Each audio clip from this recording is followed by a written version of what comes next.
there. High school did like 37 because of the war. Probably. Yeah, exactly. We had about 37 by then. Yeah, but think of all the kinks we worked out. Get the time down. Yeah. They definitely did. Yeah, it's crazy. But yeah, there are some towns they do it once and that's it. It's great. So, fire drill. So Fox 25 is doing a big thing on it. We are on the good side.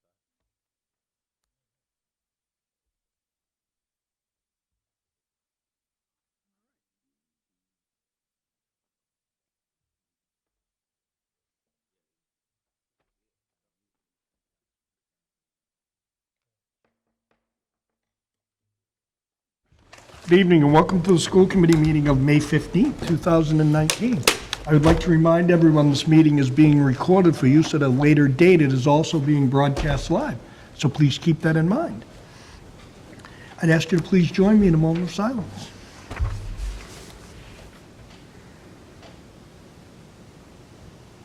Thank you. Also, would you please join me in the Pledge of Allegiance to the flag? I pledge allegiance to the flag of the United States of America and to the republic for which it stands, one nation, under God, indivisible, with liberty and justice for all. Oh, yeah. Yeah. Okay. Absolutely.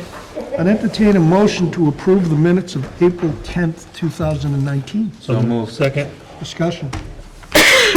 All those in favor? Unanimous. I entertain a motion to approve the April 24th, 2019 minutes. So moved. Second. Discussion. All those in favor? And entertain a motion to approve May 1st, 2019.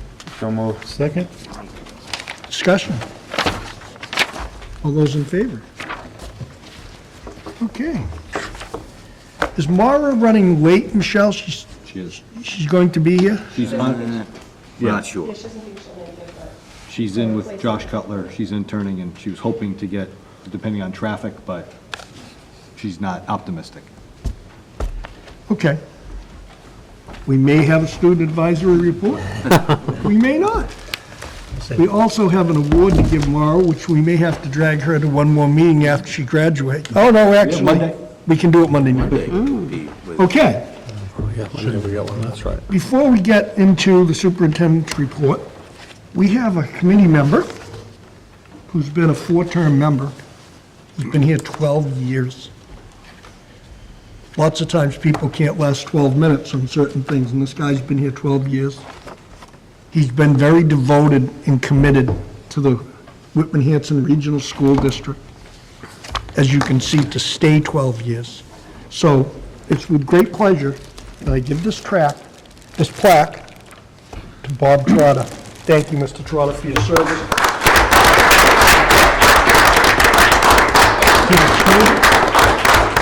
To the staff, and most of all, to me. Many, many things you've taught me along the way. But they're good things. They were good things.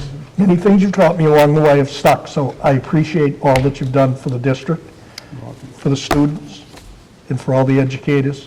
And most of all, I hope you got something out of it, too. I did, I certainly did. Thank you very much.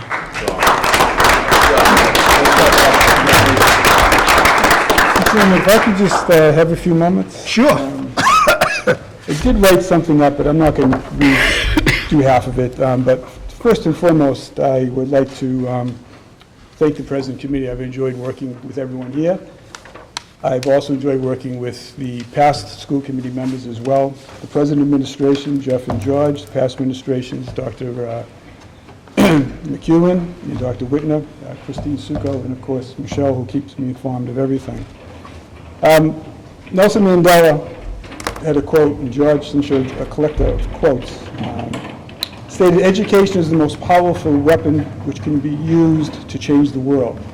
I would see it more as a tool in the sense of a tool that maybe can spark innovation, a tool that maybe can spark creativity, a tool that can put things together so that everything works together for a comprehensive education. I think public schools are probably one of the most important things that we deal with on a daily basis. Everyone is educated. Some enjoy their public school experience, some certainly do not. And being an educator for 35 years and 12 years as a school committee, 47 years, things have changed. The one thing that has not changed is the budget process. Even back when in 1993, when they had the ed reform, they went to the foundation budget, which hasn't been changed in years. We ran through Prop 2.5, Question 3 way back when. And at one time, believe it or not, for members who might not know this, school committees actually had fiscal autonomy. They could set their budget and no one could get at it. But over the years, that shrunk, and then it became the battle of the schools versus the town. And in the state we live in now, reading in the paper, I'm a little bit optimistic as to what the budget process may be. The House and the Senate have their versions, and it's up to the governor to decide what he's going to do. But the important thing is to remember how important public education is. And as school committee members, I think that's one thing that we strive to do. We think what to do in the best interest of the students. This last budget process was a difficult one. We lost some staffing, and that hurts a community because I think schools draw people into towns, and it's important to have a strong public school. So with that in mind, I know you have a few more years left, some of you may run for re-election again, and I'm hoping that the budget process will be a lot better than it has been in the past, and you'll be able to add things instead of talking about maybe we can do this, but we definitely can't do that. In closing, I'd also like to give a shout out to the Whitman-Hanson Education Association administrators who have supported me for all these years, and to, most importantly, the townspeople of Whitman who elected me 4 terms. I didn't think I'd be here for 12 years. Tom Evans talked me into it one evening, and I said, no, I don't know if I'm going to do that or not. He said, oh, come on, try it. The meetings only last an hour. Well, that didn't hold true, and here I am 12 years later. But again, I'd like to thank everyone in the town of Whitman and everyone in this present board as well. Thank you very much.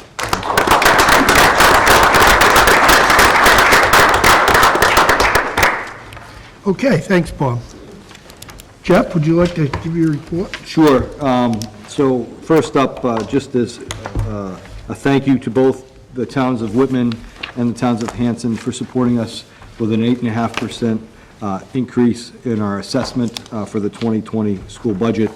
Although it wasn't what we were looking for, I think we had some good discussions, and I'm looking forward to the conversations continuing regarding the fiscal 2021 budget. I have had a conversation briefly with Mr. Lynham right after the town meeting, which was eventful of 3-4 hours in Whitman. Dog licenses were a hot topic of the evening.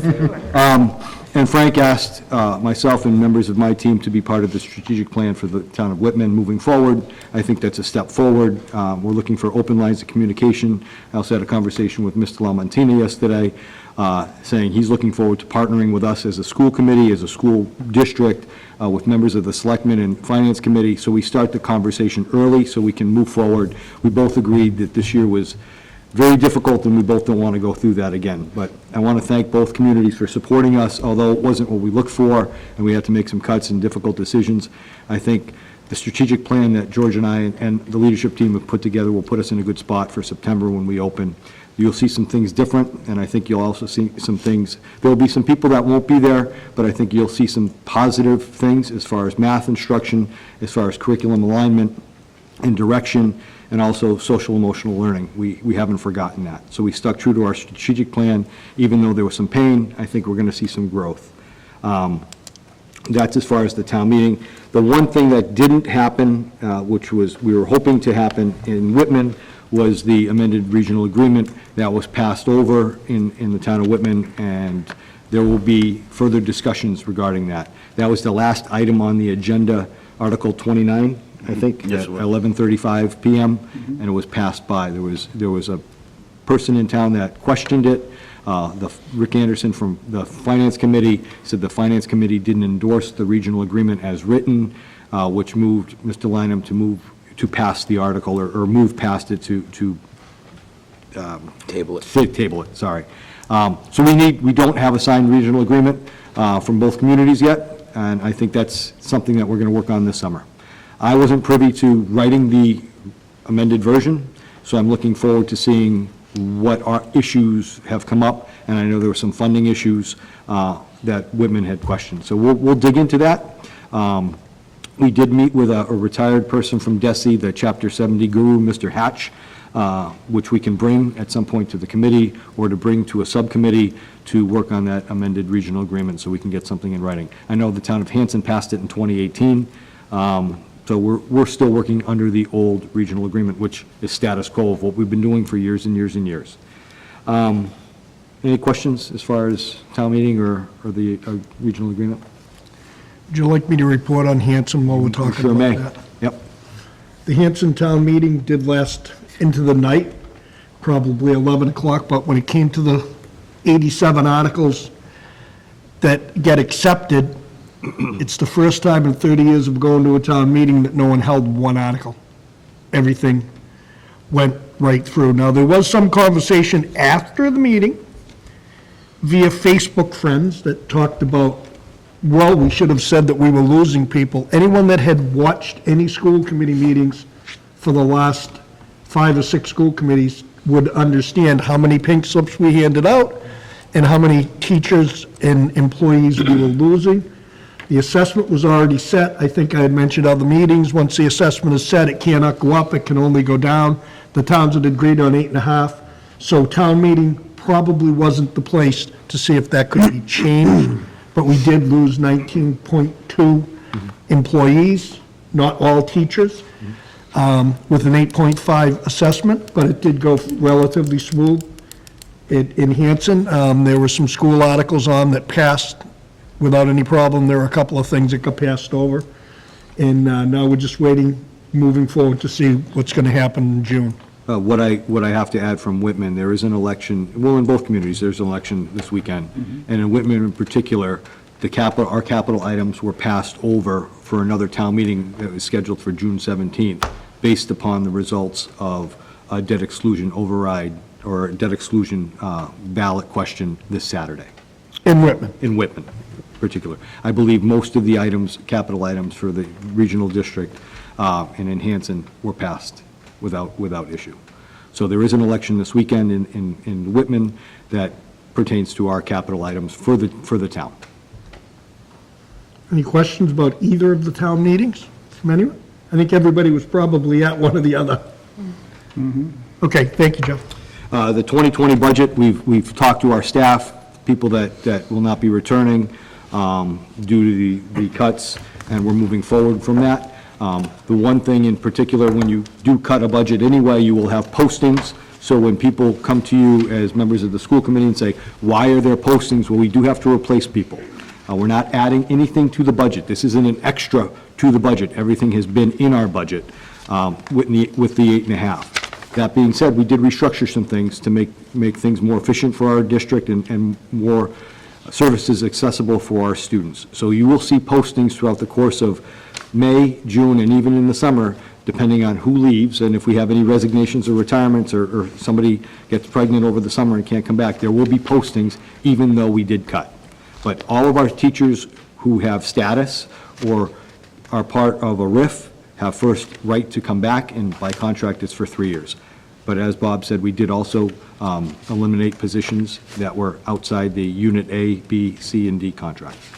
So we're moving forward with the 2020 numbers that we have now, with hope that the governor signs some amendments this summer, and we get some added income that we're not sure of yet. The House budget didn't come out too great. The Senate budget came out better, and hopefully we get somewhere in between.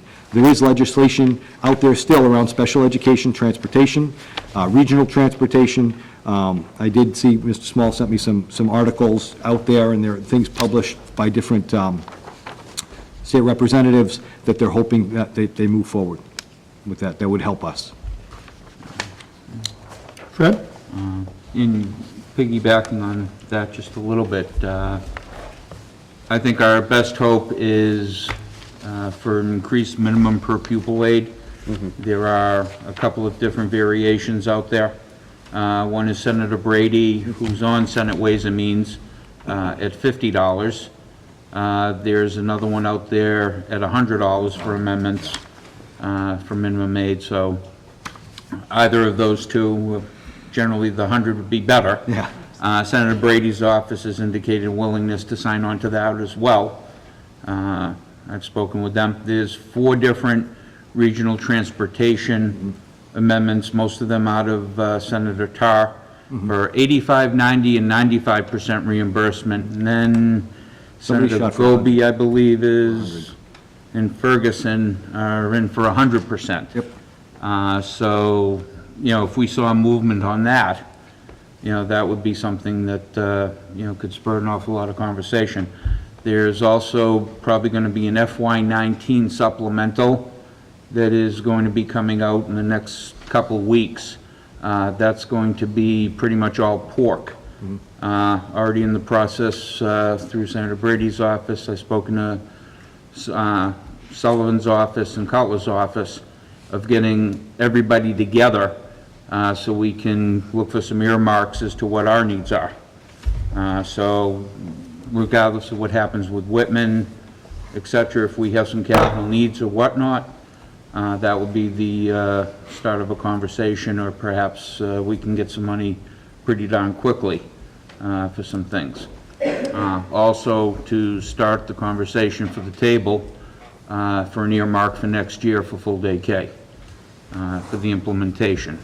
So if we can get the funding out of the state to start the program, and then we are able to sustain it within our budget, that would be one way that we can be able to get the program that we most desperately desire, so to speak. One of the things that we're still waiting for is we applied for a grant for safety security for the thumb locks in the town of Whitman. We're still waiting to hear. It's a $65,000 grant. 55 or 65? 60. And we're waiting to hear. We were supposed to hear 3 weeks ago. This week, I was told last week that they're supposed to be releasing it this week, and they were supposed to do it the week before, so. By graduation, I hope, or 2020. Any questions about 2020 budget? Jeff, this isn't, I'm sorry, this isn't a question, but I'm on that same site that Fred's on in CLR from this Narissa Walton. The other thing was your counterpart in Mendham Upton did a presentation on regional transportation, and it's really good. Yeah, I think he presented it to a special commission on improving student transportation. And, he pulled in everything, and I'm sure you and George gave plenty of feedback because it sounded like he pulled from a lot of folks throughout the Commonwealth. But that was something else that was big and insightful to see as well. One of the big Especially pushes in a through our association is special education transportation, and trying to wrap that into either a separate line item or through circuit breaker. And there is movement this year. This is the first time there's been movement, and there's really there's some discussion. But as Mr. Cutler said at one point, the pie is so big, who gets a piece of the pie? But that has to be included because we are, as every district in the Commonwealth is getting hit with special education transportation with zero reimbursement. In your packet is a handout on the FY19 expenditures. I've asked you to read through that and email Christine or myself any questions. Christine's at NASBO today, and I don't want to misrepresent numbers that I'm not familiar with I don't do this every day. So email her. We are still short in special education to the tune of about $760,000, something that we know of. And there's justifications. I mean, we go from a non-residential to a residential placement, or a few students move in. But please look through those documents, and if you have any question, either give me a call or email Christine. She will be back by the end of the week. Fred, do you have a question? Well, I did have something in, sort of focuses and touches upon the 2020 budget, but it's more looking ahead as we're finishing up 2020 and we're getting together a committee that's going to be working on the 2021. Hopefully, we're going to be starting our work within the next couple of weeks to prepare for an override. Just some thoughts and a few things that I had, going back from the 2020 era. The budget book that we used to get, which was very thick and it would take hours and hours of a presentation, while a lot of people are requesting that type of information to be easily accessible from our website, I don't know that it's necessary at our budget presentation. I thought that the summary was good, but to have a simple area where someone could click on budget, Yes. be able to have, On the website? on the website, Yeah. be able to have that 200 pages that shows everything broken down completely in the manner of full transparency, so to speak. Year-over-year numbers, increases. That gives the public, I think, a really, really good idea of what we're facing. And it gives them information that they say, geez, it's not there. It was there prior to last year. And I realize new administration coming in, et cetera. But if we could restore that type of information and have it easily available, and if we can get to work on our fall override, ASAP, as I think as George said, we can pretty much map out what our budget's going to be for next year as far as fixed costs. We know what our fixed costs, are going up.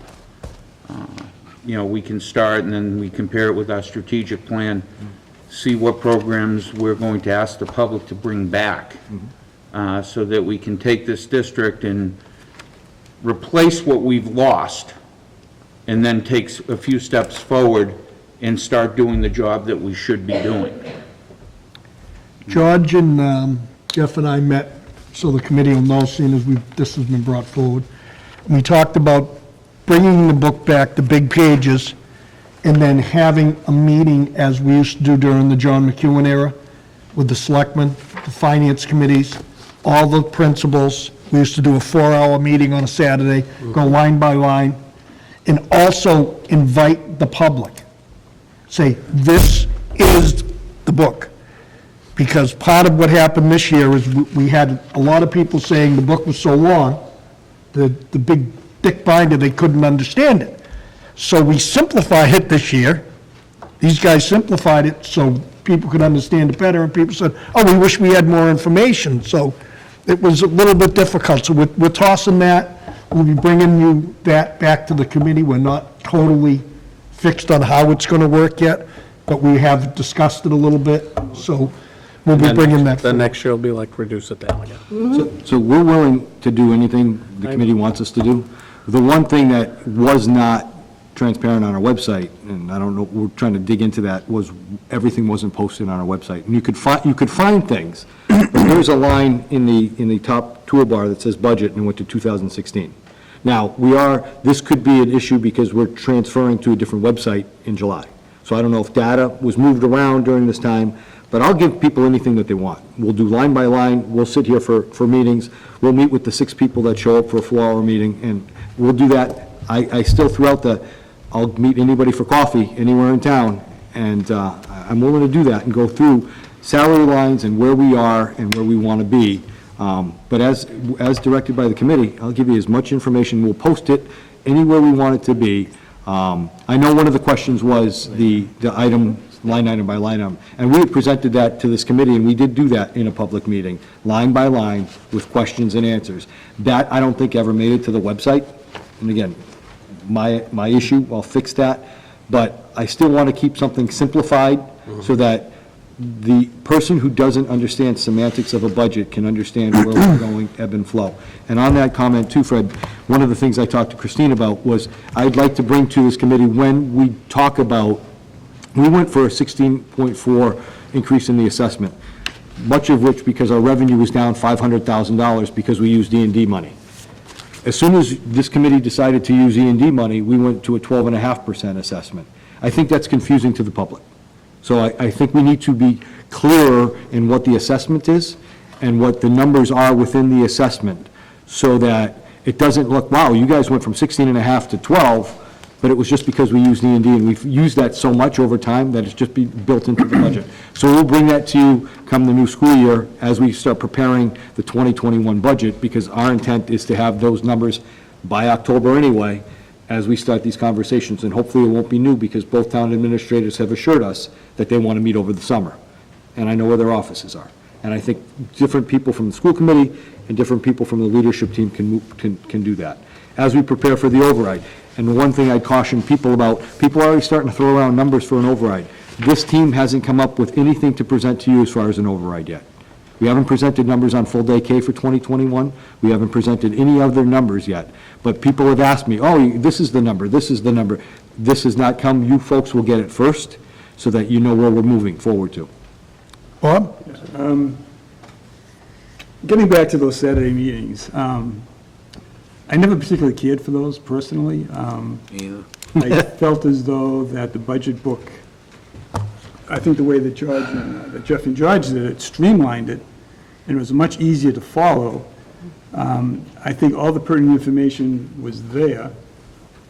Sitting through 4 hours, 3 hours of that meeting, I didn't get any more out of it. I got more out of what was presented in that, I guess, mini version compared to what people look for.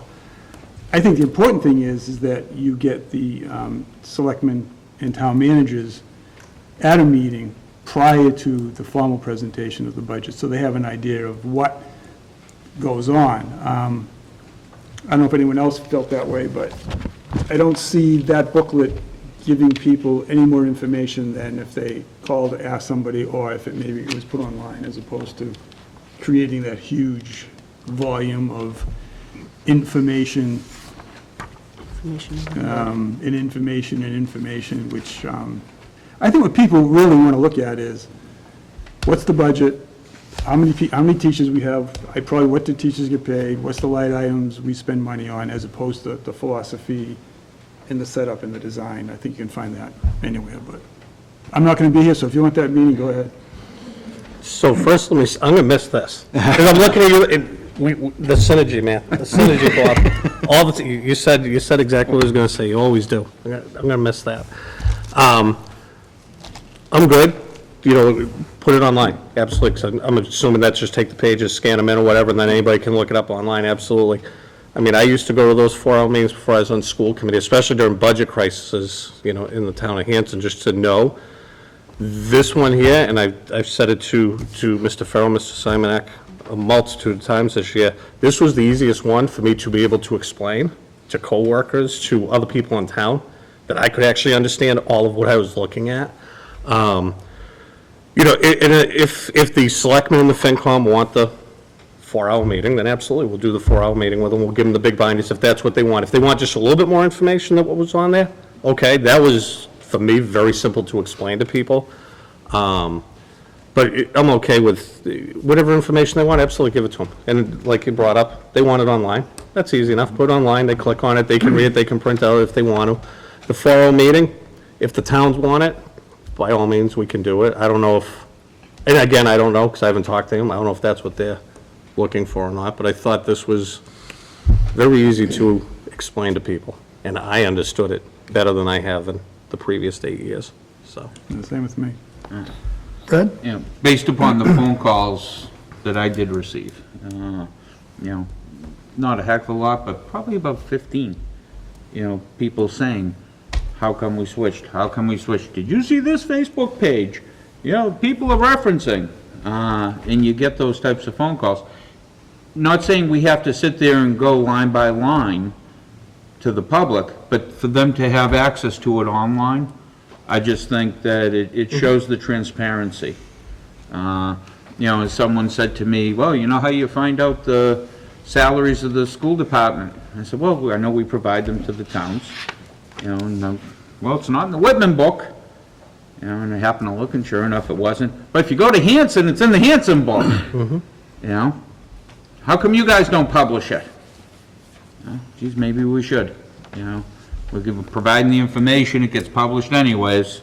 Maybe we put it in the back there. I don't think we have anything to hide, as far as that goes. Well, I did have one particular person tell me that after this process was over, that one of our employees got a $30,000 raise. And I said, that's totally 100% incorrect, and I straightened it out immediately. So I'm going to even take a further leap for anybody who's watching. If you have a budget concern, if you have a question on someone's payroll, if you have any type of questions, my cell number is 617-538-0189. Please call me. I will get you an answer within 24 hours. Stay off the rumor mill. Stay off the internet. If you want true and accurate answers, we will bring you right into this building and show you everything. It's all public records. Again, my number is 617-538-0189, and if you don't know, I'm Bob Hayes, so call me. I have no issues with answering any of your questions. And as the superintendent said, call the district. The number is 781-618-7020, and someone will answer, and Mr. Simonak or Mr. Farrow or Michelle will give you any information. There is nothing that is hidden. I see that all the time, that, I hear it, this is hidden, that's hidden. It's public documents. We're glad to give them for you. There is no charge, as some people say, the Freedom of Information Act, somebody wants to charge. We're doing it for free. We want it to be transparent, so please call. Somebody, Dan? Yeah, along the lines, some people already said, the website, when I went through it, that's the complaint I had. There's no information. Information was useless because it's from way back when. The book, I do agree we should have that Saturday meeting for one reason. You all know the processes, you know how to read the book. There's some FinCom people that don't know how to do that, there's some selectmen that don't know how to do that. It's our job to show them this is how everything lines up. And maybe they'll start learning, like we keep talking about, the assessment, what an assessment is. It's not an increase, it's an assessment. It's due to the school system from the towns. That's what the assessment is. And people that really have to learn these terminologies and what they really are, except for keep off Facebook too. I mean, that's where you get all the misinformation. So I was just going to throw, maybe that's something we put on the website, is because most people don't understand the difference between the assessment and what the budget increase is, because they hear 8.5%, the budget's going up 8.5%, and the way that I try to explain to people, rough numbers, the state pays 50% of the budget. Whitman then pays 30%, Hanson then pays 20%. So the assessment's based off of, for Hanson, 20%, not the overall budget. And maybe that's what we do on the website is simple terms, just so that people can click and look and go, oh. At Hopefully it helps. 12.5%, they think that's an increase. It's like, no, that was only 4-point or 5-point increase in the budget. It's not the overall, so. Chris? Could it be as simple as just like a frequently asked question, like tab or something, relative to the budget, and try to dispel some concerns, or, I think as we roll out the new website, which also has an app for your phone, so things can go right there. What we did this year was we weren't happy with Final Site, which is our website provider. We went with School Messenger, which is our communications provider, and they have a website, cost-effective with an app, and we have someone who's going to be working with that.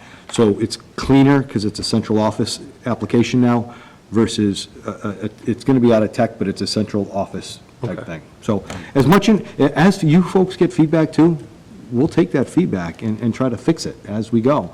The assumption sometimes is when it goes up or we give a directive and it goes out, it's done.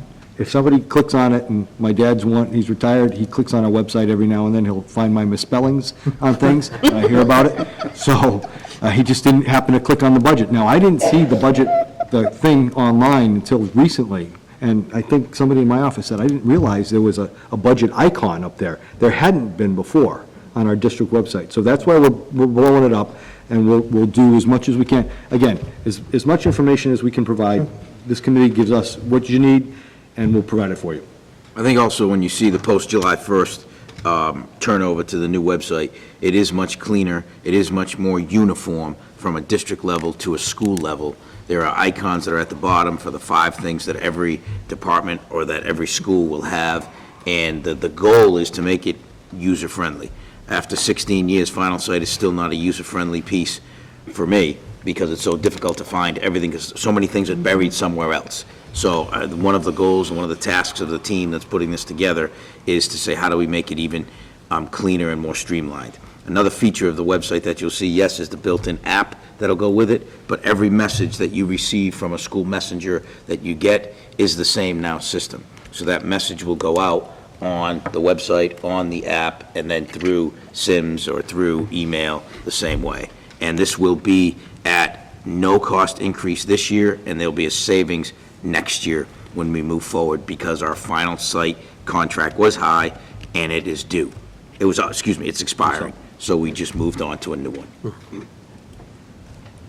Thank you. Next are superintendent goals. So what I did was I copied my goals for you in expectation or to help you out as you prepare your evaluation for me for next month. The last 2 pages, 3 pages are things that I saw as evidence of accomplishment. You have a month to read through these in preparation of the evaluation, and I took some feedback on how we prepare goals for next year. I'll try to make it more simplified and more user-friendly for the committee. It's been an interesting year this year. I think we've done a lot of positive things. I think we've gone through some crises that we were able to manage. Hopefully, you'll see, and what I see is evidence of accomplishment, that we're moving the district forward. Any questions? Sorry. Keep in mind, Superintendent just hit on this, the evaluation is coming up.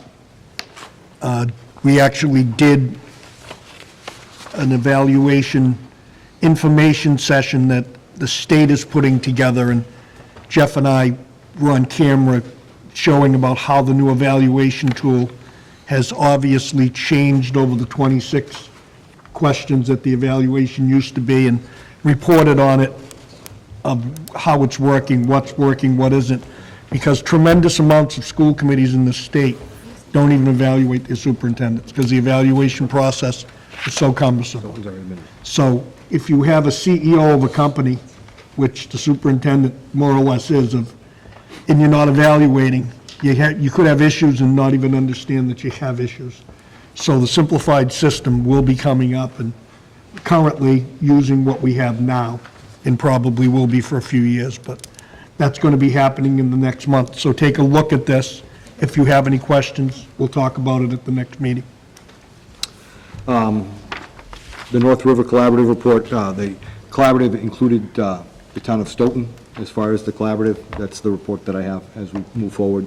I have a meeting with the board of directors next week about the director's evaluation as a board member. That's all I have. Superintendent's report. Any questions? Fred? Have we made any progress in, also half an idea, I know we're trying to keep as many students in district as possible on SPED. I don't know if we've been able to identify for next year the creation of any classes. And would it be worthwhile, and you may have already done this, reaching out to some of the local area, East Bridgewater, Abington, seeing if we can find students that are in like need of services that we can perhaps fill a class, or, maybe 5 children, but be more cost effective and actually tuition in. So on that note, if we move into unfinished business, I don't know if you want to move to the recommendation. Go ahead. Of Director of Student Services. My recommendation is for this committee to appoint Lauren Matheson as the new Director of Student Services for the district. Partly, in fact, that we have developed a classroom in the town of Hanson as a language-based program that we will have for our own students to keep them in district. And then, as it's established, reach out to local communities who don't have that program to try to tuition them in. Something that we've had in the district in the past and had to cut through attrition, through people. So Lauren has been instrumental in putting that together. We also have a vision to do that. This is a middle school language-based program. We have a vision to look at it as a K-4 language-based program, and we will continue, or she will continue, to look for opportunities to bring as many of our students back from collaboratives, back from other private schools for special education. I don't think we will ever accomplish getting a residential student back. They never say never, but those students require some services that we will never be able to provide in a public school setting. She's also looking at other ways to bring students in tuition-wise. East Bridgewater is a smaller community, Abington's a smaller community, they might out, West Bridgewater is a smaller community. We have tuition students in the past for some of our existing programs from other districts. Lauren has been, and I think will continue to be instrumental in filling that. On that note as well, Lauren took over a pretty challenging department. Fiscally, it's still challenged, but Lauren is making strides to make sure we're in a better spot. Communication with her staff has been wonderful. She actually works with our CPAC, and our CPAC numbers have grown, and the CPAC president really speaks highly of Lauren herself. I think Lauren is going to move our district forward, not only for special education, but for ELL students, students that are homeless. Lauren will be all encompassing of student services. So I'd like to recommend Lauren Matheson for appointment for effective So moved. immediately. Second. Lauren, good evening. Would you like to get up and say a few words? Maybe take some questions if we have anyone from the committee before we move to the vote. Thank you for coming this evening and welcome. Thank you. Do you have any questions for me? If you look in your packet, she has several letters and several recommendations. Lauren has been on board with us for quite some time already in this position and has made some tremendous strides in moving forward to do things that Fred just mentioned, you know, trying to get this department together. She took over a somewhat difficult situation, as the superintendent just told you, and she's been making a lot of positive moves on that position, so thank you. Questions, anyone? Fred? No, I'll just say that anyone that I've spoken to cannot speak highly enough of you. If you look at your letters of recommendation, Dr. Quealy, who was here for many years and someone that I very much respect, you know, can't recommend you any higher than he did in paper. I'm wholeheartedly 110% for you coming and being named permanent. Thank you, Fred. I appreciate that. Mr. Boyce? And Lauren, you know me, being with the Pilgrim Area Collaborative. Yes. This first year with Dipna was really our main focus, and what a joy she's been. But, you know, everything that you've done for us in this early capacity, it's so well appreciated. You know, even as we went around the schools, we saw different caveats of your work and so forth, and it was just wonderful to see. But I did notice as I was reading your, reading through your resume, the University of Maryland. Yes. And knowing that Archives 2 is right up the street. So I see we have another thing in common. They didn't call me down here last week, but however, no, I'm glad, I was so happy to see that. It's always the tangibles that really kind of bring you in more focus and the jobs you do and the things you accomplish, so. Thank you. I have a lot of support. I have a great administrative team. I have Lisa Forbes, who I can't thank enough, who's helped with the transition. Like Jeff has said, coming in the middle of a difficult year, the learning curve has been steep, but I've had a lot of help, and I love what I do, so. Excellent. Lisa Forbes is fabulous. She is. She's been with us, she is a fabulous employee, and she's that woman that's kind of hidden away, that no one sees, but she is fabulous in what she does. Dan? Lauren, can you just, one thing here, the BRYT, Yes, the explain that a Bright bit? program. Yeah, so we developed that. This, I believe we're finishing our third year. It's at the high school. It's actually not a special education program. It's a program for every student at the high school. And it was designed really when John was the director, and he noticed that he was signing a lot of tutoring forms over and over again for the same kids who were going out, being hospitalized and coming back to a full set of classes and, maybe a once-a-week touch base with a counselor, but that's not enough after you've come back from a hospitalization. The parents needed support, the students needed support. So we worked together to develop the program. We borrowed it from Brookline, who started the program probably 15 years ago now, and now they have a full-time team that just goes around replicating the program in Massachusetts. So we were early to get on board. We're actually part of the team now that goes out and helps other schools who are developing Bright programs. We'll have other schools come tour the program and ask questions as they try to figure out how to get that in their budget. but it's for any student who's been out for at least 5 consecutive days. It could be because of a psychiatric hospitalization. It could be for medical reasons. We've had kids that have concussions. We've had kids in car accidents that have used it. And it's a program with social emotional support and academic support, recognizing that when you've been out of school for a long time, it's a challenge to come back. It's a challenge to come back academically. It's a challenge to explain to your friends where you've been. And so we provide that support based on the individual student's needs and get them back to their full schedule. My goal is to see a Bright program at both middle schools because I see the need now, unfortunately, creeping into the younger levels of needing that kind of support.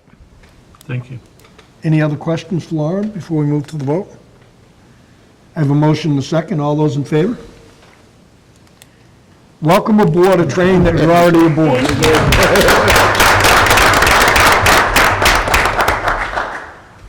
Okay. The Squam School update. The superintendent, but I actually was there the other day on Sunday and rode around. Obviously, it's all boarded up. Ernie has been moving forward with getting stuff out of the building. I know that, Yeah, so June 30th is coming up quick, and George and I took a tour about 2.5 weeks ago and texted Ernie and said, what's going on? Because the building was packed of stuff. The past 2 weeks, the monumental cleaning out of that building it's overwhelming. They've done a lot of work. The building will be ready to be turned over on June 30th to the town of Hanson, and good luck to the town of Hanson. on that note, I was actually in the building, and there are yearbooks that are brand new, stacks of different years. If anyone that's watching or listening may request a yearbook, we would be glad. I know that we are going to be donating some yearbooks to the Dyer Library in Abington, because Abington and Whitman were all part of one town at one point, and they have this big historical thing going on. So when I saw it on the internet, I told them that we had yearbooks available, but we have stacks of them. So if anyone would request a yearbook, rather than dispose of them, we would be more than happy to donate them. So keep that in mind. If you need one, call the high school, or if you need one, I already gave my cell number out, have at it, call me, and we'll get you to it. Any questions about McQuon? It is all boarded up, and it's very secure, and it actually, you board up a building, you think of it as, they did a nice job. They did a real nice job. Really nice job. I mean, the playground out back is still there. You're behind the school, but it's still there. Smoke alarms still work. We had a worker hit it the other day, fire responded. Yeah, I know all about You know, that. But I will say, I was there 24 hours before. It's amazing what they can do. yeah, it is amazing. Cleaning out, that cafeteria is empty now. There's a Half the dumpster there, gym, and yeah. so. It's amazing what they've done. Okay, in your package, you have the 2019-20 calendar, 2019-2020. We need to vote on it as is in your packet. I'd entertain a motion to accept. So moved. Second. Discussion. Chris? Have there been any changes since the last time we reviewed it? We added the early release days. I think we added grading days, just things pertaining to the school day. Nothing as far as a shift in day off or no. July 4th is July 4th. July 4th is July 1st, not July 1st. Yeah. We were celebrating the fiscal year. Last day of school is always a big deal. It's June 12th, 2020. Everybody seems to, if we don't have any issues. Yep. Any other questions on the calendar before we move to the vote? All those in favor? Thank you. Okay, driver education rate increase proposal. In your packet, you will see they're proposing increasing, the complete program currently is $645. They're proposing an increase to $700. The road test appointment is $125. They're proposing an increase of to $150. So it's going to be a $55 increase on the program itself and a $25 road test appointment increase. So if you add it up, it's a total increase of $80. You missing in your packet, Fred? No, but I did have some questions. I mean, I'm looking ahead. for it in the packet, but I read it on, at home. It's, Are we replacing a vehicle? What type of a program are we utilizing for a vehicle? In other words, are we just buying a vehicle and putting it into service, or are we asking a local business perhaps? I don't believe we've asked for a local business. The program that Cliff inherited was in debt, so he's trying to recover a little bit of money so that we can keep the vehicle that we have serviceable. I believe this, I don't know when we purchased the 2013 Chevy Cruze, but I believe that is coming to end of life because of where we're at. We haven't solicited, or at least I haven't solicited, I don't know if Christine or Cliff has solicited a local vendor to see what they could do to help us out there. Okay. I know I did have conversation, the folks over at McLaughlin, I mean, I know Bob does most of the dealers around. I did have conversation with their sales manager to ask if there were any programs, et cetera. There is a quote-unquote additional rebate that we'd be entitled to. But there is also a program that he's looking into, very similar to how a loaner program works for a dealership, where they put a vehicle on, they can run it up to about 7,500 miles, and then they can take it off, but they can still have the benefit of all the new car programs, et cetera. And what they do is it gets depreciated down. How a program like that would work for a municipality and for us is still unknown. There is a reporting code that you can sell a vehicle and deliver it out utilizing that code, but he can't find any information through Chevrolet on the program. He has a phone call out to his representative to find out, and he said it could take a couple days, could take a week before he hears back from her. You know, so I was just calling to try and get a little bit of the information. Anything that people can, and I'm sure if, people have talked about donations, if anybody wanted to donate, I'm sure this committee would accept that donation from a local establishment to help us out. Absolutely. I'd be more than willing to donate a white Volvo. Parked out front? I'm not checking with the owner. I just want to make a motion to accept the proposed increase to 700 and 150 for discussion purposes. Second. Do we have the revolving account? Do we know where things stand with it and how it's performed over the past? Cliff has done a nice job of increasing, Yep. but it's been slow. Still in the negative. We're still in the black, or we're still in the red. But we are increasing because he's increasing services. We never used to run programs during vacation week. Cliff is running programs during vacation week. Our chief, one of the things is we're losing folks to our private because they've run vacation week and summer programs. We haven't done that, and this is Cliff's first year. We are still in the red. Our hope is to be out of the red by next fiscal year. Can we maybe get Christine to put together a report, Jeff, to bring back to this committee? Chris? Just a quick question. So I see the Silver Lake cost is way low, and it's only open to Silver Lake students, so just, I don't know our program, sorry. We're open Give me a to few more We're years. open to everyone. We're open to anyone. So it's open to anyone? And so with some of these other entities, the privates, they seem to be higher priced. Have you ever considered doing a higher price if you're not a student to help subsidize some of that cost versus a student? Does that matter? Have you thought about it? Pros, cons? That would be, we've done that for summer school. We've done that for evening school when we used to charge. That could be a potential as well. Bring to this committee saying if you're a non-resident, it's $50 more versus a resident student. Which is more in line with some of those private Correct. schools. So, okay. Ally? I thought, so I signed my daughter up for driver's ed. She did it over vacation. It was fabulous. She's still doing her driving hours, and she's loving it. He's doing a great job. So I was thrilled it was available over vacation. But I think we already charge a difference for non-Whitman-Hanson residents. It's only a small increase. I think I'm pretty sure I remember seeing that, because I know that was in effect when I did driver's ed a million years ago. But that was one of, I looked around, and, because I have AAA, and I was shocked at how much it costs through AAA. And I think even just increasing it to 700 is still a bargain. what we can do is provide you the financials. The one reason, and Christine's not here, and I said, here, put it on, because we also want to run something in June, and we don't have a committee meeting until, now we have Monday, but we already have the agenda out for Monday. So we can get you as many of the financials there are, but we're looking for that amendment or that increase for the summer program as we go forward. Anyone else? So we have a motion, the second, on a rate increase of, from $645 to $700, which is a $55 increase on the complete program and a $25 increase on the road test appointment. A total of an $80 increase in the program. Do you want me to, an amendment to short-term this and come back and, just to get it through for the summer program?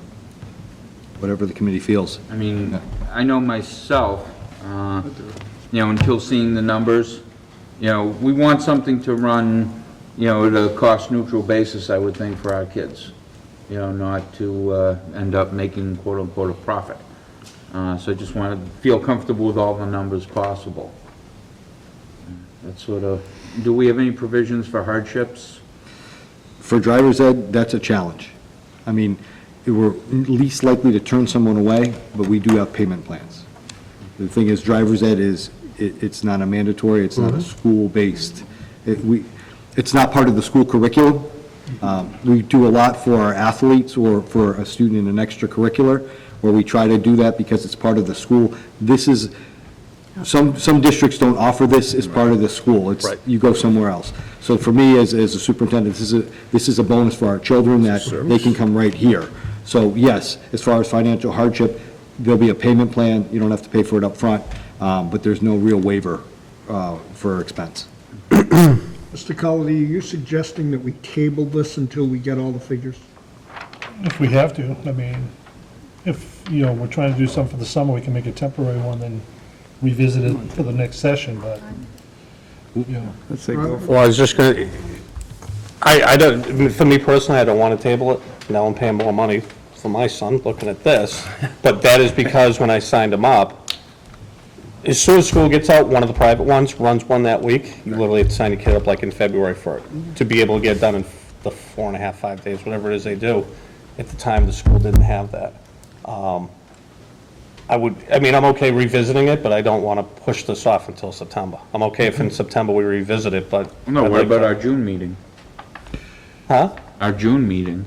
The thing is, though, is I'm sure they got kids that want to sign up now, because otherwise they're going to, my point is, they're going to go to the private companies, because school's out in less than a month, and kids have already signing up for summer programs, so.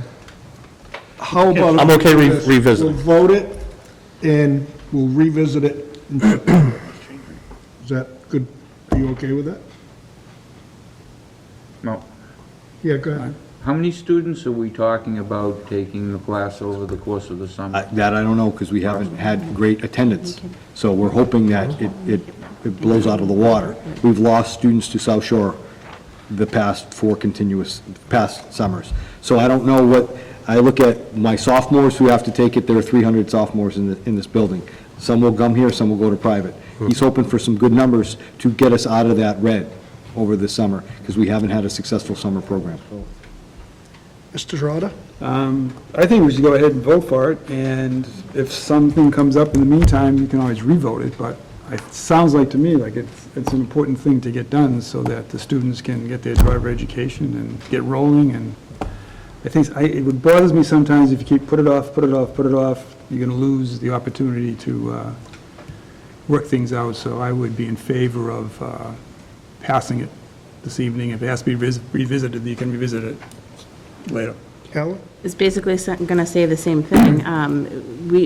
You'd be hard pressed to figure out how many students would want to enroll in a program that we can't even really advertise yet because it's not offered.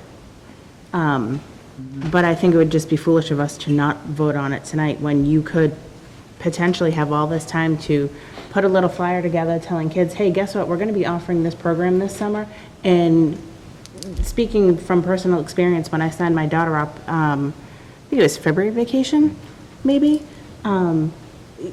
even going up to $700 is quite a savings. I mean, it's a lot of money to have to pay for that, so.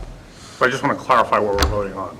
We're voting on the increase. We're voting on an increase, correct, not to do the program. So if we don't vote on the increase, aren't we just leaving the program Program at stays as 645? is, correct. Okay, so We're not- running the program. So we're either going to vote to change it to 700 and 150, or we're going to leave it at 645 and Correct. 125. Right, okay. 645 is in the red. so Clarify, so 700 tries we to get have us- not had great attendance for the summer programs? Correct. Correct. We haven't had, We haven't had great attendance for driver's ed. Okay. And I- So if we raise the cost, theoretically, it could be a barrier. we haven't had great attendance because of opportunity, not necessarily Right. for desire. But if Lack of we, driving hours. if we don't change the cost, the opportunity still remains the Correct. same. Correct.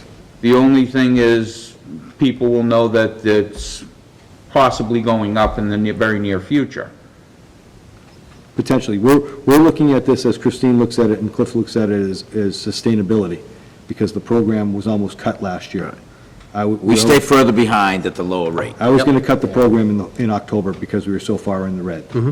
Cliff has done a nice job of moving it forward, and I think because of opportunity, the previous director didn't offer that opportunity, either because of classroom instructor, which those are hard to find. Cliff has been able to find those instructors for both the classroom during vacation weeks and the summer, as well as driving hours. So he's looking to be equitable with the privates, who people tend to gravitate towards because they offer more opportunity. So I think there's a desire there, but we've been negligent in our direction as far as opportunity. So plus revamp the program. Absolutely correct. And now we're looking at making sure that we have enough money to have a car, because that's, other districts don't offer they offer the class, but they don't offer the driving hour. So some parents are split between classroom opportunity and then finding another company to do driving hours. And I will say this, the ability, because my children just went through this, the ability to have the car with the handbrake and practice in that car, and then use that car in the road test is very, very attractive in this day and age. A lot of people have your brake on the floor. You need to have the handbrake in the car, so those things are very advantageous for kids. Okay, so the motion and the second is to raise it from 645 to 700 for a complete program, and to raise the road test appointment from 125 to 150 to keep this program sustainable. Any other questions, Mr. Small? Does there have to be a date as to when it becomes in effect? I mean, myself, my personal preference would be, A, I would like some more information, but B, to give more lead time than just the 5 or 6 weeks. That if we're going to be running this in the summer, maybe people have already made plans and think that the cost is X dollars, and now it's going to be Y.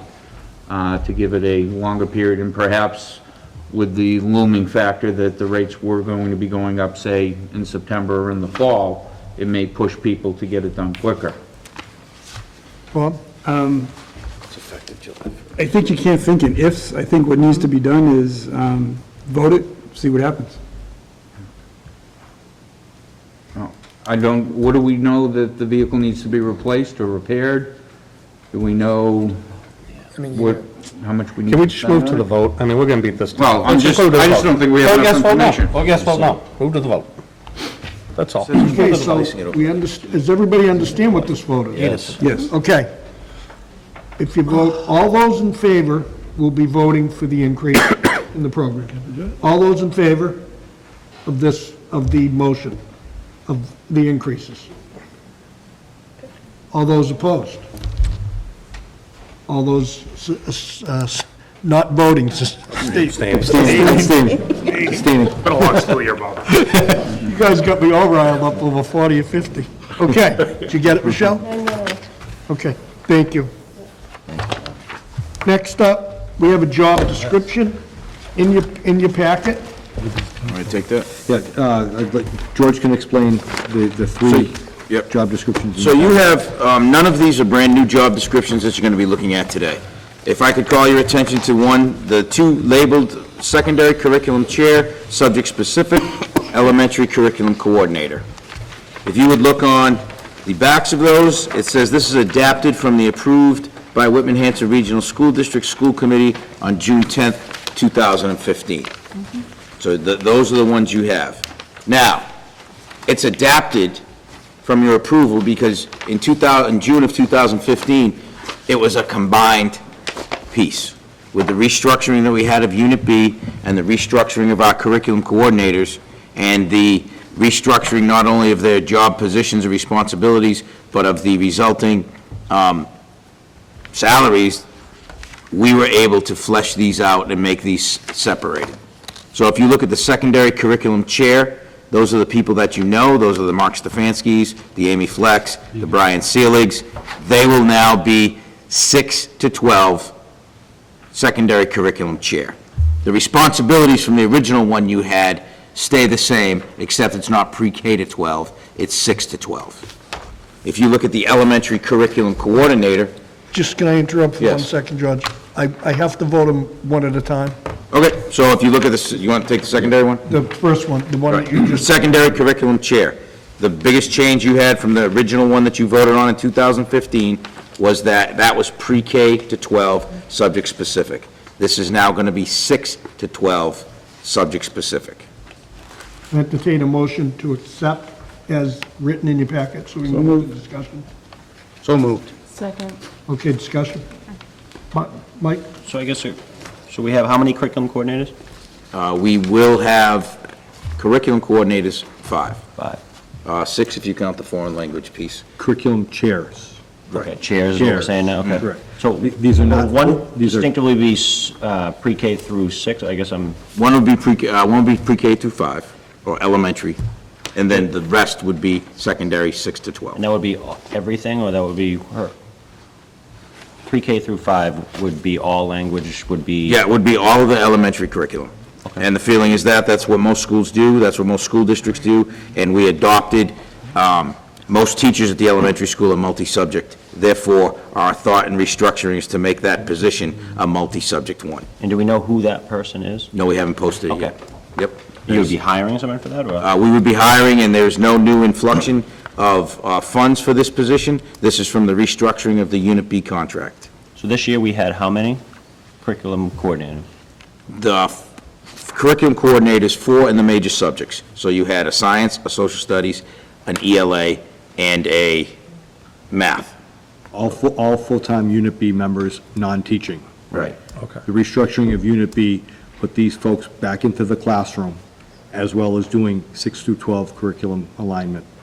So they're now teachers and also administrators. Okay. This broke up from 2015, when we approved 4 curriculum coordinators, K to 12, full-time. So we restructured their job to go back to the chair people that we had prior to, so we could bring in somebody who specializes in elementary curriculum, which we found from our staff was needed desperately. Thank you. Chris? To stay on that topic, I know we're jumping, but I think this will help. So on the elementary curriculum coordinator, is that a full-time, or is that a full-time dedicated, or is that teaching? Full-time, non-teaching. Okay, all right, thank you. George, and Jeff, in this restructuring, it would be prudent to bring out the fact that some funding was saved? Yes. Correct. Correct, and we're not adding any new money to this, because we were able to restructure or redevelop the Unit B contract, putting staff in the classroom. We were able to find money or keep money for that elementary. We wanted curriculum articulation pre-K to 12, with subject area specific people who are the ACEs. What we found from our staff is that the model that we had prior to wasn't as effective as our elementary folks wanted it to be. So we've reverted back to a model and put the folks back in the classroom, leaving a salary for that elementary curriculum person. It's the same number that we would have had if we kept the same way this year, but I think the need when we came on board was listening to our staff in the elementaries. They needed curriculum support and help from somebody who was a specialist. Our folks did a great job, the folks that had been there before, but there was something missing, and we're hoping with this new position of just breaking it apart, splitting these job descriptions will help us move our district forward. As I said, opening, you'll see some things different. Some things are the same, some things are different, but the cost factor is equitable from what we presented in the fall.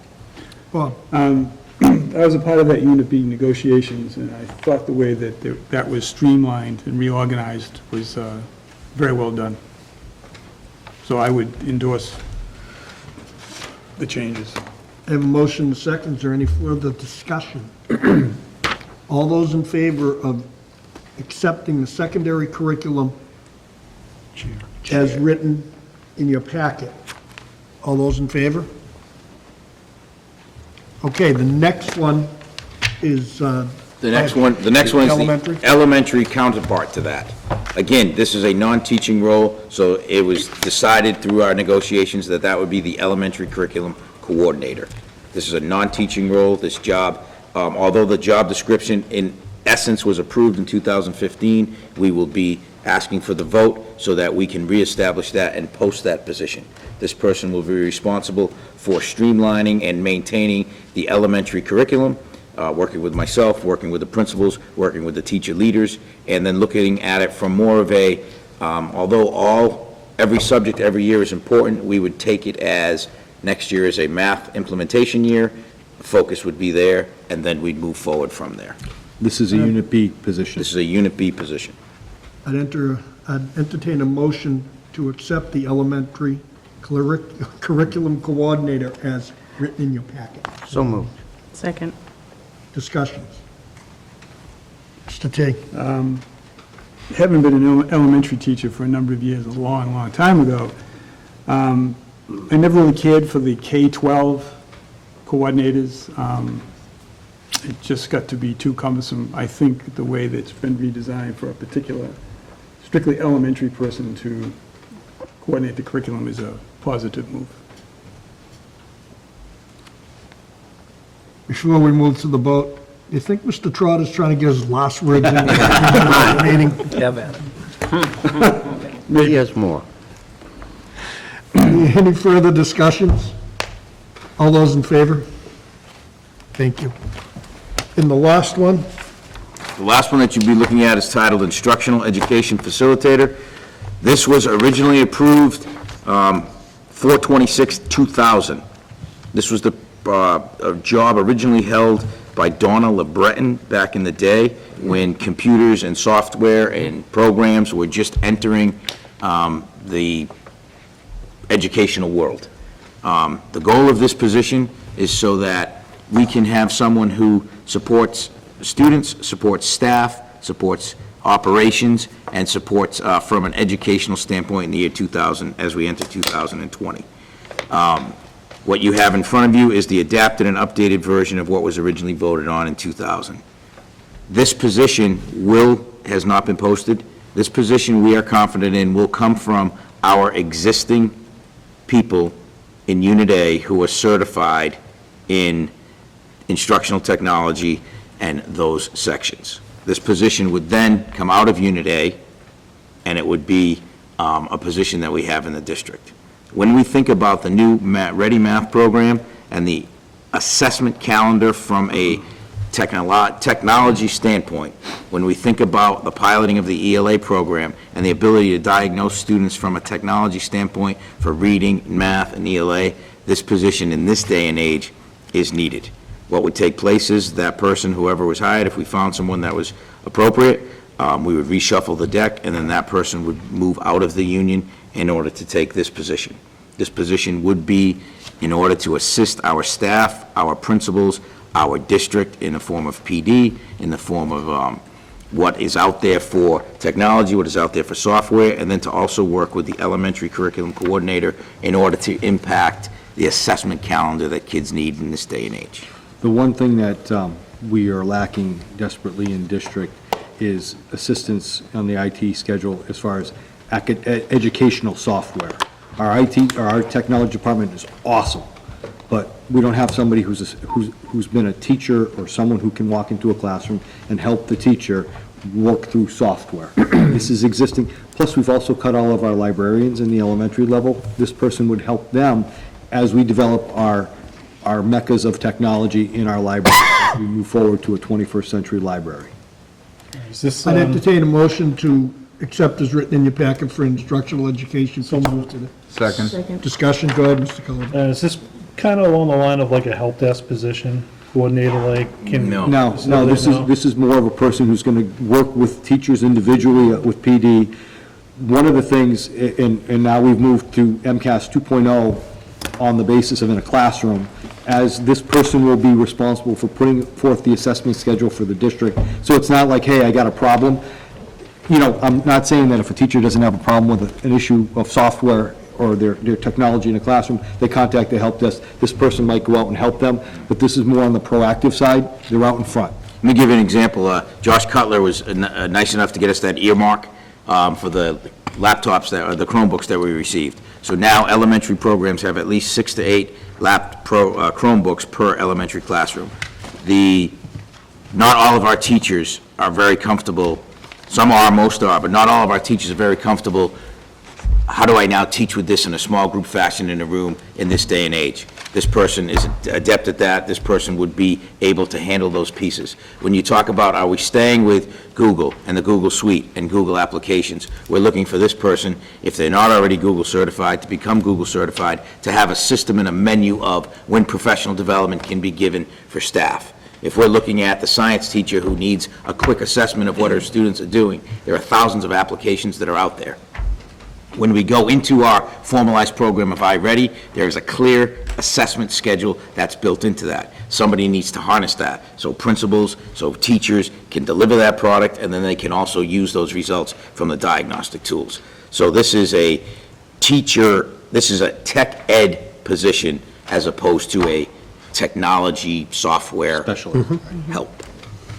Mr. Boyce? And I can actually echo all of that, George, because I knew Donna, and I had the opportunity to work with her. And it was like this is what we need. We definitely, it was, you know, she would come into the classroom, she'd interact. For all the so-called para-volunteer work I had done on Fridays, running around to different schools and helping in the computer lab, and even sometimes making those machines work by pulling off parts from here and there, and who else knows where else. She was very, very effective, I thought, in coming in and being in the classroom and being available. You wish you could have more Donnas at the time, but, you know, and it was huge. We just started technology. I mean, that was a huge lift. That's all I had to say. Thank you. So, I know I've talked to you guys about this in the past. Would this position, within its scope, look at, so the potential issues, like with MCAS and all the standardized testing, kids literally have to be able to type responses, right? And that's a little bit of a challenge, so I watch my, 8-year-olds do the one peck, and on a timed assessment, that's a challenge. So would this position look at, in their scope, not necessarily the delivery per se, directly them to the students, but as an example, would they look at something like, hey, maybe here's an application that we can help our staff understand and roll out? I'm not saying they need to do that No, specifically. but they are responsive to the needs of what it's like with technology today. Classic case in point is that there are people, if you have a student who doesn't type well, okay, Google has an extension which will allow for the translation of it. It's very difficult sometimes for a principal or for myself to say, man, I wish I had the time to go do that. Now, it's almost like, hey, let's have this meeting, there'll be regularly scheduled meetings with principals, with teacher leaders, with the elementary assessment coordinator, and saying, hey, what can I do to help? And then those things are helped upon. It's also the ability to have some, in my world, and in Jeff's world, and I think in the world of the leadership team, to have somebody who can now say, from an educational standpoint, this is new for teachers. This piece is out there for teachers. It's going to be a Tuesday at 4:30. If you can make it in the Gourmet Galley, we're going to have an hour of this. And it's just bringing how to teach easier, better, more efficient with the students we have nowadays. And it's a helpful position from an educational, not a purely technical standpoint. Okay, thank you. Question I haven't heard yet, financial impact? There is none. There is none. Because it's going to be taken from the existing piece from Uniday. Thank you. Any further questions before we vote this? I have a motion and a second to accept the instructional education facilitator as written in your packet. Any further questions? All those in favor? Unanimous. Thank you very much. Okay, I entertain a motion to vote the school improvement plans. We have people there that are more than Chomping at the bit. chomping at the bit to present. So, elementary, Ms. Downey. Do I have a motion in a second before we get, just 1 sec before we get into it? Second. Thank you. Okay. Karen? Thank you. I'm Karen Downey from the Conley School, speaking on behalf of our elementary principals, Darlene Foley from Duval, Jill Cotreau from Indian Head. As you know, we've been working off of our strategic plan for the last 5 years, extended through 2020, and we're keeping with our pillars. So our first pillar is every child, every day, with healthy minds and healthy bodies. Our first focus area under there, school impact, is to implement a free full-day kindergarten program. I think you'll see that from kindergarten all the way to high school. We really truly believe that all of our kids need to start on a level playing field, and that's where it starts. We also want to continue to develop and support the social emotional learning. A lot of the things that you're going to hear from me and from my peers tonight, you've already heard around the table tonight, so that's exciting for us to all be on the same page. We're going to expand our Excel team. We want to support counseling staff. The biggest piece at elementary level is to add full-time mental health specialists to help our kids. We'll renew our responsive classroom practices and professional development and solidify programs and transitions from grade levels and between schools. Pillar 2, a cohesive pre-K to 12 system of teaching and learning. You've heard a lot about what we're doing tonight. We're really, really excited about a math program coming in, so we will be working with our staff on professional development. We'll be talking about those grade level assessments and how we measure attainment of standards, so we're really excited about that. The second part of that is piloting literacy programs. We have teachers who are chomping at the bit to be a part of that. We've identified 3 programs to hopefully bring in and pilot, and we'll be looking for a protocol to evaluate those pilots, and also looking again at grade level assessments and how we measure attainment of standards. We'll work with that elementary curriculum director to create a calendar for regular and systemic curriculum review, grade level assessment windows, regular data review, and of course, making sure that all the standards are met. And finally, Pillar 3, safe and secure schools. We want to develop a cyclical plan for implementation, practice, and review of safety protocols, not just for staff, but for students. And then develop and execute effective plans, procedures, routines, and operational systems, such as improving the audio communication in all of our gyms and cafeterias, improving the access to Chromebooks for all students, and finally, to work with operations to improve the climate in all of our buildings, whether that is through air conditioning or industrial fans in our cafeterias and our gyms. Anybody have any questions? Any questions? Thank you. Thank you. Thanks, Karen. Good evening. I'm Mike Grable. I'm the principal at Whitman Middle School, and I'm speaking for Bill and myself tonight at the middle schools. So again, sticking with our pillars, we have Pillar 1, every child, every day, healthy body, healthy minds. We're in agreement with everybody up here that we need a free full-day kindergarten. That's only going to help all of us in the long run. Also, moving on, continue to develop and support a social, emotional learning and the needs of students in our schools, working collaboratively with the Excel team and network. We would love to continue to work and expand that Excel team because they've done a great job this year, our district team, in bringing ideas and some of the CASEL competencies back to us in the buildings, and we've tried to implement them throughout some of our curriculum and get that out there to not only the staff, but the kids as well. Also, support our counseling staff because, you know, we've had a lot of social emotional issues this year, and they've been inundated, and, you know, we'd like to continue to support them and educate them better. Professional development for staff with the needs of some of the students that they're seeing in their classrooms and some of the needs that they may have involving social emotional needs, and some strategies to work with them better. Like I said before, we've introduced some of the CASEL competencies such as self-awareness, social awareness, relationship skills, and that comes from the Excel team back to the buildings. And I'd like to congratulate Lauren on her position. And also, we've had a couple of conversations this year about bringing the Bright program to the middle schools. And I think that's important in the future, and that's something that I would like to continue to talk with her about moving forward.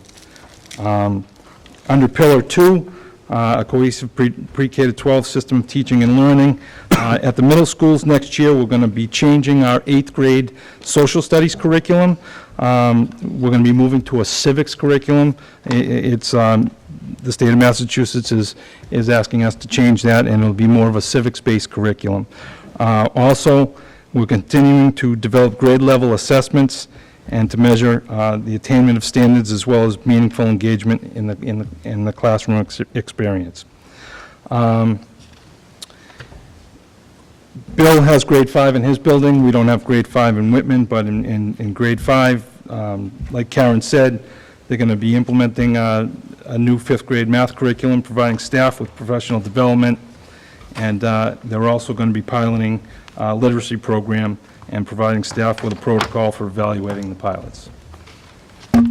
Under the pillar number 3, safe and secure schools, we'd like to provide training for all relevant safety protocols, continue to do that, and develop a cyclical plan for implementation, practice, and review of safety protocols.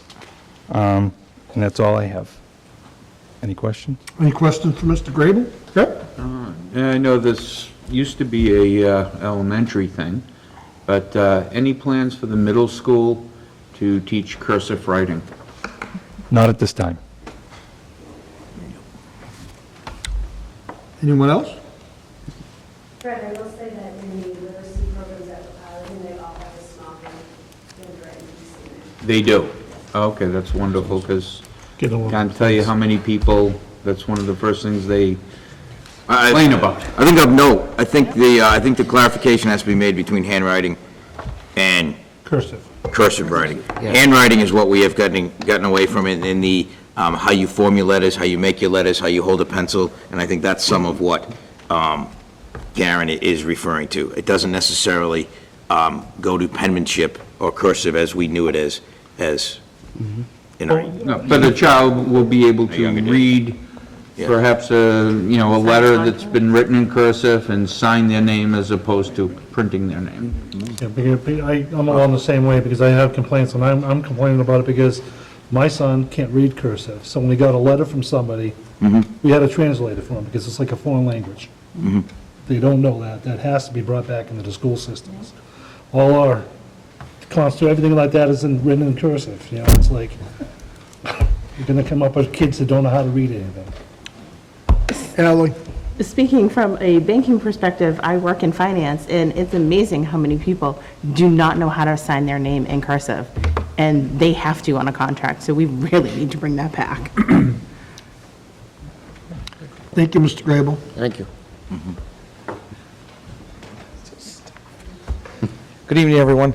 My name's Chris Jones. I'm the principal here at the high school, and I'll just run through the 3 pillars again. Some of the stuff's the same, so I'm just going to kind of hit on the different things that pop up. The first thing under Pillar 1 that I really want to highlight is that we're going to be looking at developing and implementing a cohesive plan for the offering of student services. That has to do with our counseling department. We're going to be looking at how we assign students to different adjustment counselors and look at entry and exit criteria for the Bright program to make sure that the students that need the services the most get them as equitable as possible. The next thing we're going to be doing is expanding mindfulness throughout the school. We're going to be bringing in therapy dogs on a more consistent basis, so it's not just a one-hit-and-done type of thing before tests or something like that, so the students become more used to them and they become more useful to students on a regular basis. We're also going to be looking at the Mindful Minute and talk about doing some Mindful Minute mindfulness exercises before classes to get kids more ready to learn and be able to access the curriculum mentally before we ask them to do the actual academic work after going through the day. The other thing that we're going to be looking at is we're going to form a committee next year and examine the schedule and look at what we can do as far as the school schedule goes to better service our students as we look at programmatic structures and changes. That has everything to do with from the length of the blocks of classes, how the classes are structured, and start times. We're going to see what we can come up with because we're interested in moving forward in establishing a stronger, more permanent internship program, a senior project type program that would almost be like a capstone, or ways that we can get students involved in the community in their senior year and their later years in high school. Under Pillar 2, the system of teaching and learning, one of the major things we're doing is we're starting a new program called Panther Pathways. If you follow us on Twitter, you'll see hashtag Panther Pathways. It has to do with vocational aspects, where, yes, we're looking at college and career readiness, but it's almost better to say career readiness, and some careers require college, some don't require college. The Panther Pathways is the culmination of a 3-day training that I went to with a couple counselors and a teacher, and part of that whole aspect is the financial literacy course that we're putting in, that we're piloting next year, looking at a graduation requirement the following year. This has to do with a program called MyCap offered through DESE, and it's a way students build a portfolio through interest inventories and things like that, and job clusters that find out what they're really passionate about and what they're interested in, and kind of helps direct them while building a resume for them throughout the high school experience. So if they want to go to college, they're ready. If they want to go into the workforce, they're ready. And it's a more informed decision. We're also going to be looking at, hopefully, some creative ways to get the Chromebooks that we need that were cut from this year. All our Chromebooks that we were going to get were cut during this budget cycle. The problem with that is often people see the Chromebooks as something that students use to type on in class, or maybe something cool or a creative lesson. Not the case. They use them to Skype, they use them to run labs, they use them to do all kinds of different things, virtual tours. And the problem with cutting Chromebooks goes far beyond the physical aspect of the technology. Teachers will not plan technology-based lessons unless, and I can't blame them, unless they have access to technology on a regular basis. And so by not having that equipment, we're actually hindering our teachers' progress to improve themselves in their craft. So that's something else we're going to be going after. And we're going to be looking at improving teacher professional development with in-house offerings. We've got plenty of experts here in the building. And we're going to use them to teach the other teachers. Good strategies are good strategies. And then finally, because I'm sure I've gone over my 2-minute mark. Yeah. Yes. I thought somebody yielded my time. Finally. Keep going. And finally. He's the closer, yeah. We're actually looking at, we've added some delayed openings, and we're going to be expanding the number and structure and use of those delayed openings to offer better professional development for teachers. And I won't even go into safe and secure schools. It's basically the same thing everybody else said, practice with the new plan so that everybody gets used to it. I won't even ask if there's any questions. I've been told I'm not allowed to answer them. Anyone have any questions for Mr. Jones? Mr. Boyce? So I know, and it's having the kids come in late, and I forget where I saw it just recently.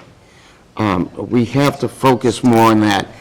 Having the older students, high school, maybe some middle, start later. And I know that you take advantage of it when you can, but making it a permanent thing. And, you know, we're in everything.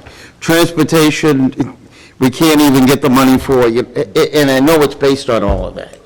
Potentially, that's a discussion to bring in as far as part of the operational override. Yeah. There is a movement, there's a statewide movement with people to try to get the legislature to put a set school time for middle and high school students. There was a petition that was out there the other day.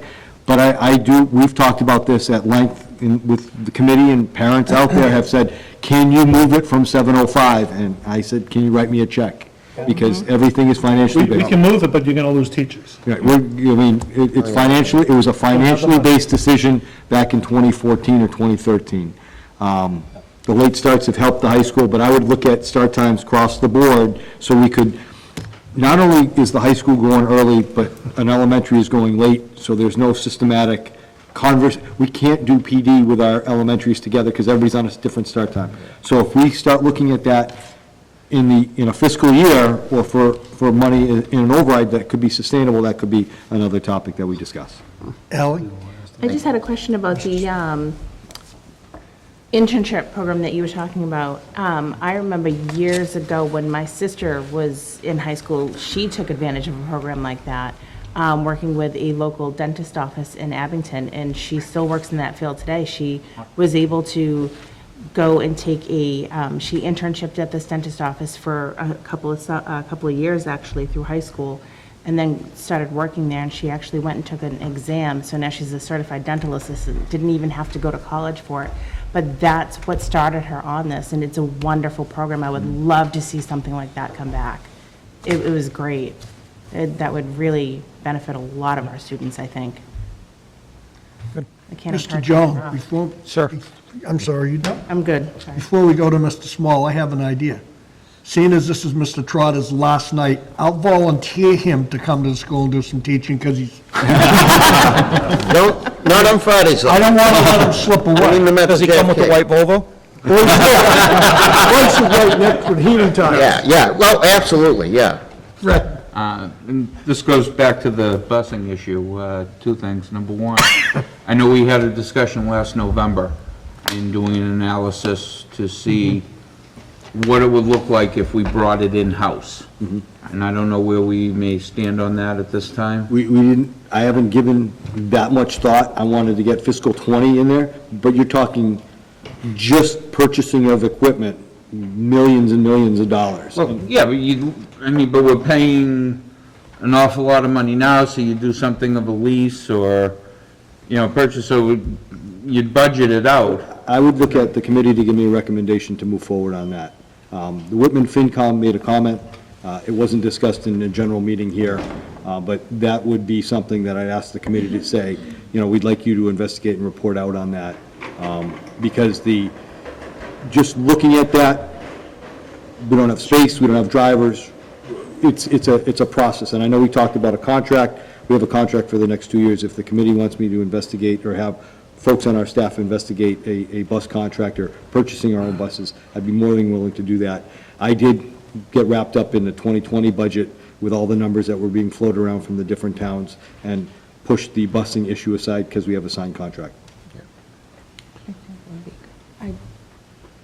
Just want to find out if Mike or Karen need more time to match Chris theirs, that's all. Yeah, they're good. yeah, we've got you hanging up there. Any more questions for Mr. Jones? Yes. Thank you. Thank We're going to get back to that bus thing in 1 second, Frank. Okay. You have to vote. Anyone have any questions before we vote acceptance of the improvement plan that you just had presented? Can't go home yet. Mr. Trotter? Not that I want to prolong things, but this is, to me, the correlation of the old budget 4-hour meeting. Instead of listening to like 6 people give their school improvement plans, it's much better when it's consolidated, so I like this method much better. Anyone else on the school improvement plan? Questions? I have a motion and a second to accept as presented. All those in favor? Thank you. Okay, back to the bus thing. It's not really on the agenda for this evening, Good night, thank you. but I will make sure that it is on the agenda for the next meeting. Okay. For June. Oh, for June. For June. Yeah, Next for Monday- June. Not Monday, reorg, right? Monday's too soon, And but whoever is in charge will put it on. I don't know if it's fair to ask you to come up with this, but a cost analysis. I know originally we saved somewhere 350,000 was the number I was told by going to the later start times. If we go to... Earlier start times. Earlier start times, I'm sorry. If we went to a later start time, obviously it's going to cost us money, but I think that the numbers that I was given, it was based about $500,000, 450 to 500,000. That was based upon 65% reimbursement rates That was a while ago, at the correct. time. Correct. So now if we're looking, and the tough part is you don't know year to year. But if we're looking at 85, 90% reimbursement rates. Yep. I mean, right now they got 80 baked into the budget, which is, I think, an 8% increase from what we saw. It is.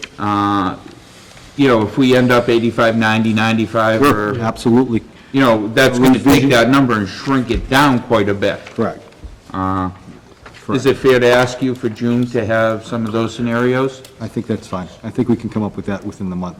How quickly could we implement something like that if we decided to go forward? Change that That would be a full would be- calendar year away, because parents already have daycare set up. Yeah. So I would look at parents for school year 2021. Okay. If we were able to do that. Which would coincide to the way Christine does reimbursement anyway. Correct. She's always a year So behind.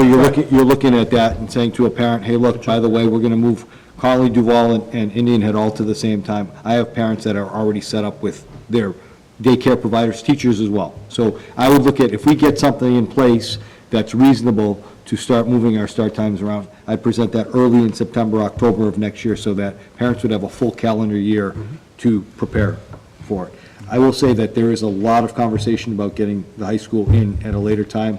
Most of the schools in our league, competition-wise, are at 8 or 8:15, and all our competitions start at 4.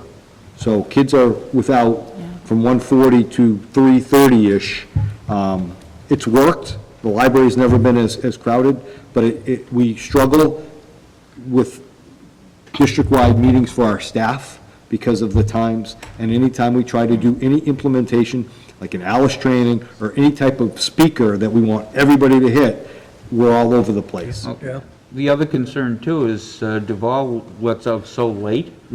I mean, wintertime, you've got kids going home in pitch black. And the high school so early that you have kids coming in at pitch black. Yeah. So I agree. So we'll put together some stuff for the next, we'll have it on the agenda the next meeting. We'll give you as much information as we can. So can we just be clear? So for the next meeting, we're doing the cost analysis for later start times and how much it would be to have our own busing fleet? No, I don't think it's No, we're not reasonable gonna- for you okay, to good, come up okay. with that. Just so we'll try to give you as much information on adapting our schedule with our current bus structure. But and Mr. Hayes is gonna have the busing on the Sure, next George. agenda. I already talked to, I went over and told Michelle to remind us. Ally? No, I'm good. Okay, we're straying a little bit. Yeah. Okay, home improvement plan. Okay, I have a field trip request. Yes. Right. This is a very unique one. Indian Head School, 4th grade, June 7th to June 8th. They're having a sleepover. It's called Destination State School, 4th grade celebration. Approximately 111 students. 4 chaperones. They are asking for a school nurse because it's going to be on school property. It's called Calling All Night Owls. I entertain a motion. So moved. Second. Discussion. Who's bringing the marshmallows? Robbie? Question I'm is, at a wedding that night, so I'm out. I think since Mr. Jones's daughter is going, maybe we should think Yeah. about adding. Jones' wife is going too, from what I hearing heard. no discussion, and I have a motion and a second to accept. All those in favor? Yeah, there's a furrow on there too. As long as there's only one furrow. Some tell me there's gonna be 2 though. Where are we going? The drive-by Farrell. Before we get into doing subcommittee reports, and we'll be brief, just important dates to remember. Today was Art in Bloom here in the high school library. If you look around, there's a tremendous amount. Yesterday. Saturday, May 18th, is the town elections in Whitman-Hanson. Monday, the 20th of May, school committee reorg meeting here in the library at 6 o'clock. Friday, May 24th, Duval School has their We Remember ceremony. They have it every year. Everyone on the committee is invited, and I believe all the Duval school parents and the local town officials. Monday, May 27th, is no school Memorial Day. There is a parade, I believe, in both towns this year. Is the Tri-Town Parade in Whitman going off this year, or is it in Abington? I don't know. I know there's one in Hanson. What do you got? Whitman's having a parade. Women's having a parade, I believe. But there's one in Whitman and one in Hanson. That's Memorial Day, the 27th. Thursday, May 23rd, is the last day for seniors. I'm sure they're very happy. Wednesday, May 29th, is high school scholarship night. All are invited. It's at 6 PM right here in the Performing Arts Center. May 30th is community evening school graduation, 6 PM in the Performing Arts Center. And May 31st, 2019, is high school commencement here in the gym. If you look in front of you, you all have parking passes. So if you need to use them, obviously to park, have it with you so that the parking attendants will have an easier job getting you in and out of this parking lot. Also, you still having the school committee meet in the superintendent's office? Correct. The 50th graduating class I know is coming. I've already been contacted by some of them. And I'm hearing rumors that there's going to be a record set for under 2 hours. New principal, he's got it under control. I don't know, he says it, but I don't know. Do we have a buzzer? We're going to start on time. We'll be there. Those are the dates. Okay. Insurance Subcommittee, I've spoken to Christine. I know there's been some volunteers to be on that committee. Christine is at MASBO this week, Mass Association of School Business Officers. And when she gets back, she's going to compile all the information. I told her I want to do it because we want to get on it immediately. So expect to see that committee meeting within the next week to 10 days. So there's no report. Warrant Subcommittee, there's nothing to vote. Just the warrant you signed tonight. We're all signed. All set? Policy Subcommittee, Has a meeting. There was a policy in our packet. So I believe the committee was addressed with an anonymous letter. It was sent to your emails. I'm not sure. But the reason that the policy was in there, that according to what we heard was this went out to all school committee members. That's what we heard. Unless it was spam. So it was signed anonymous, so to I speak. got a request today for like $2 So- million from some guy. Yeah, but that's why we included that policy as far as anonymous letters for the committee. But we had heard that there was something out there that they were sending it to the school committee. So, in the policy picture was to let you know what policy we have on anonymous letters. Right. Okay, so there's nothing new with the Policy Subcommittee. Facilities and Capital Improvements. Haven't met. Legislative update. We talked about it earlier. You spoke about it earlier, the only other thing I'd like to add, and I ran this by Mr. Hayes, I was speaking with the Director of Local Mandates out of Suzanne Bump's office, Dr. Ben Tafoya, and between him and myself, asked him if he could perhaps explain to our committee some of the mandate rules and regulations. He volunteered to come out to a meeting for us. I cleared this with the chair. We've sent an invitation to him for our June meeting. He'll be coming so that we can ask him questions and speak about mandates, et cetera, and perhaps get a clear picture, of any appeal processes, et cetera, but what is applicable, what isn't applicable, and whatnot. He's a wealth of knowledge. Is this going to cover the, for our waiver, or whatever you want to call it, on the mandates? As far as that they're waived if they're prior to, No, if we, people have been bouncing around as, the mandates that have been out there, have probably been overridden 100 times, but to put a waiver in to not have to pay some of that.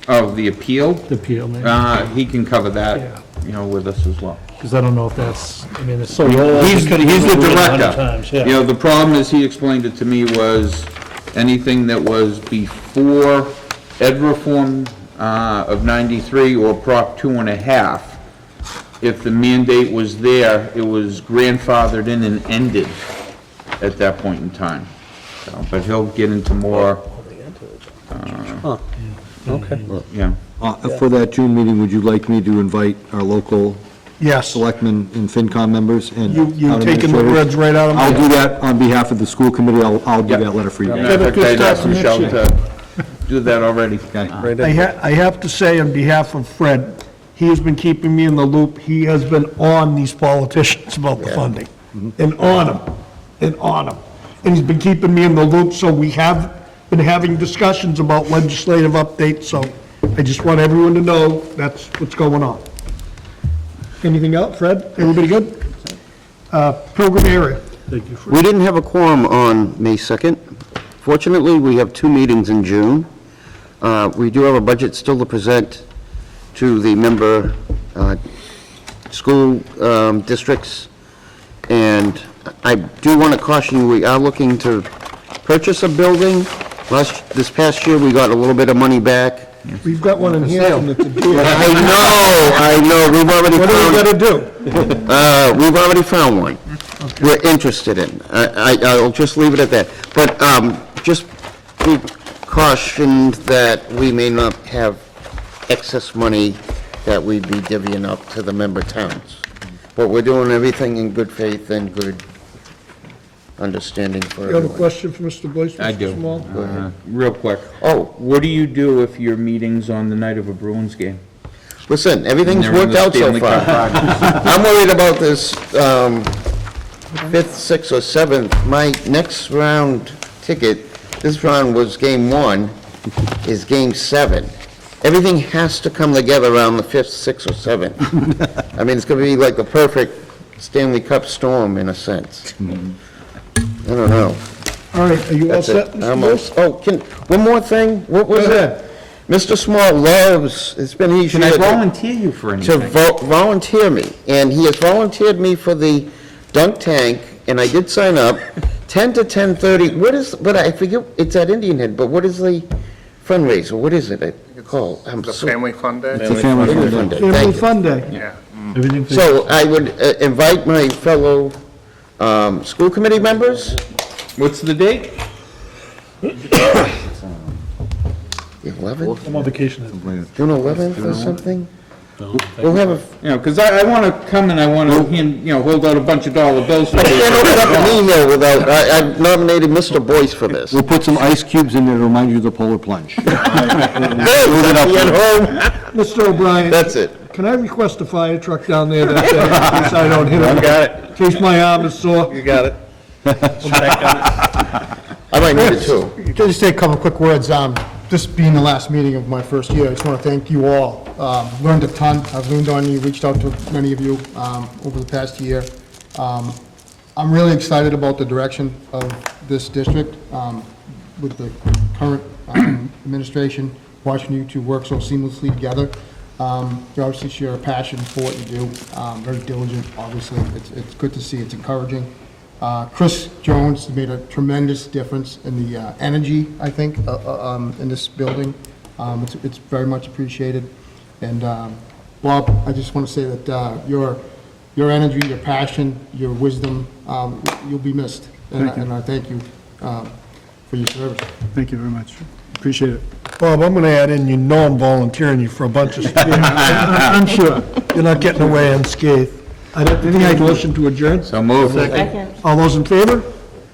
Good night, everyone. Thank you. Thank you.